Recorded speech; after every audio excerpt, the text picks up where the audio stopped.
বরানগরে বেপরোয়া বালি বোঝাই লরির দৌরাত্ম্য নিয়ন্ত্রণ হারিয়ে বনহুগলিতে বেশ কয়েকটি দোকানে ঢুকে পড়ে লরিটি। বিটি রোড থেকে বনহুগলির দিকে যাওয়ার সময় দুর্ঘটনাটি ঘটেছে। ক্ষতিগ্রস্ত হয়েছে 5টি দোকান, আটক করা হয়েছে লরির চালককে। বিটি রোডের কাছে বনহুগলিতে বেপরোয়া লরির ধাক্কায় একের পর এক দোকান গুড়িয়ে গেল। আমরা ঠিক যেখানে দাঁড়িয়ে রয়েছি দেখা যাচ্ছে যেখানে বালি পড়ে রয়েছে, বালি বোঝাই যে লরি, সেই লরি বিটি রোডের ওপর দিয়ে যাচ্ছিল এবং ঠিক তখনই দেখা যাচ্ছে যে এই বিটি রোডের ঠিক পাশে বনহুগলির মুখে সেখানে একের পর এক এই যে দোকান, কোনোটা চায়ের দোকান, কোনোটা স্টেশনারি বা কোনোটা এখানে জানা যাচ্ছে যে ফুলের দোকান এবং একাধিক দোকান এখানে রয়েছে, প্রায় 5টি বা তারও বেশি দোকান যেগুলো সম্পূর্ণভাবে ক্ষতিগ্রস্ত হয়েছে। ইতিমধ্যে এই লরির চালককে পুলিশ আটক করেছে এবং তার সাথে সাথে লরিটিকেও ধরা হয়েছে। কিন্তু এই ব্যাপক ক্ষতির মুখে দেখছেন যাদের দোকান তারা, এবং তারা যেটা জানাচ্ছেন যে পুজোর আগে তাদের ক্ষতির মুখে দেখতে হয়েছে। এই বেশ কয়েকটি দোকান, সেই দোকানের যারা রয়েছেন, যাদের দোকান, তারা যেটা চাইছেন তারা ক্ষতিপূরণ চাইছেন এবং তাদের যেটা বক্তব্য যে গতকাল রাত্রিবেলায় যখন ঘটনা ঘটে তখন কেউ ছিলেন না, কিন্তু যেভাবে ক্ষয়ক্ষতি হয়েছে পুজোর আগে কিন্তু তাদের ব্যাপক সমস্যার সম্মুখীন হতে হয়েছে। ক্যামেরায় অভিজিৎ দত্তর সাথে আবির দত্ত, এবিপি আনন্দ।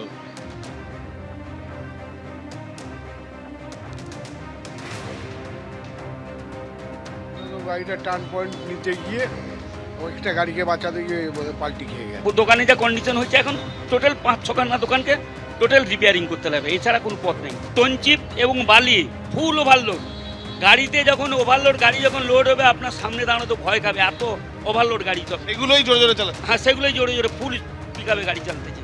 এসব রোডে কিন্তু এত ওভারলোড গাড়ি চলার কোনো কারণ নেই। আর এই রাস্তাটা অবশ্যই খুবই খারাপ ছিল, এই হালে একটুখানি ঠিক করেছে। আর এই রাস্তার অবস্থা ভালোও নয়, কতদিন ধরে এই রাস্তা কোনো রিপেয়ারিং হচ্ছে না। আমরা চাইছি যত শীঘ্রই সম্ভব এই বালিটা সরাক এবং আমাদের ক্ষতিপূরণটা যাতে দিক, আমরা গরিব মানুষ করে খাই। আসছে পরের খবরে। হাসপাতাল থেকে ছুটি পেলেন বিজেপি নেতা এবং অভিনেতা মিঠুন চক্রবর্তী। পিয়ারলেস হাসপাতালে ভর্তি ছিলেন তিনি, হাতে প্লেট বসেছে তাঁর। চিকিৎসকরা জানিয়েছেন এখন সুস্থ রয়েছেন মিঠুন চক্রবর্তী। বছর দুয়েক আগে পড়ে গিয়ে মিঠুন চক্রবর্তীর ডান হাতে চির ধরেছিল, তখন বেঙ্গালুরুর হাসপাতালে অস্ত্রোপচার হয়।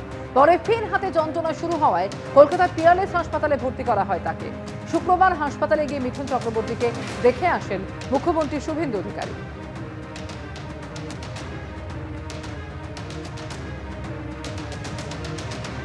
কেসটা একটু ডিফিকাল্ট ছিল বিকজ ওনার হাতের একটা নার্ভ যেটা আমাদের দুটো আঙুল সাপ্লাই করে এবং হ্যান্ড মুভমেন্টস খুব ইম্পর্ট্যান্ট, ওটা চিপকে ছিল একটা প্লেটের সাথে, যেটা ওনার এলবোতে দেওয়া হয় ফর ফ্র্যাকচার। প্রথম অপারেশনটা বাইরে অন্য জায়গায় করা হয়, কিন্তু নার্ভ চিপকে যাওয়াতে এবং প্লেটের স্ক্রুগুলো ওই নার্ভের ওপর কম্প্রেস করাতে ডিসাইড করা হলো যে শুধু প্লেটটা বার করলে হবে না, এই নার্ভটাকে ফ্রি করে এটাকে একটা নতুন পজিশনে দিতে হবে যাতে ওনার হাতের ফাংশনটা ফিরে আসতে পারে। একটা জয়েন্ট প্রসিজার করা হয় with orthopaedic surgeon, neuro surgeon and plastic surgeons. নার্ভটাকে ফ্রি করা হয়, প্লেটটাকেও রিমুভ করে দেওয়া হয় এবং প্রসার করা হয়, যেটার জন্য মিস্টার চক্রবর্তীর সমস্যাগুলো সমাধান হয়। একটা অর্থোপেডিক প্রবলেম নিয়ে পিয়ারলেস হসপিটালে এসেছিলেন। আমাদের অর্থোপেডিক টিম, নার্সিং আর অন্যান্য এক্সপার্টরা ওনাকে সুস্থ করে ভালোভাবে অপারেশন করে 3 দিনের মধ্যে বাড়ি পাঠিয়ে দিচ্ছেন। He is my darling doctor. Dr. Somnath they is my darling doctor. মানে এত মিষ্টি লোক, ভদ্রলোক, ভালোবাসার লোক। কথাবার্তা না বাড়ে এত স্মুথ হয়েছে কিছু বুঝতেই পারিনি, ভেরি ফ্র্যাঙ্কলি স্পিকিং কিছু বুঝতেই পারিনি। এবিপি আনন্দ, এগিয়ে থাকে, এগিয়ে রাখে।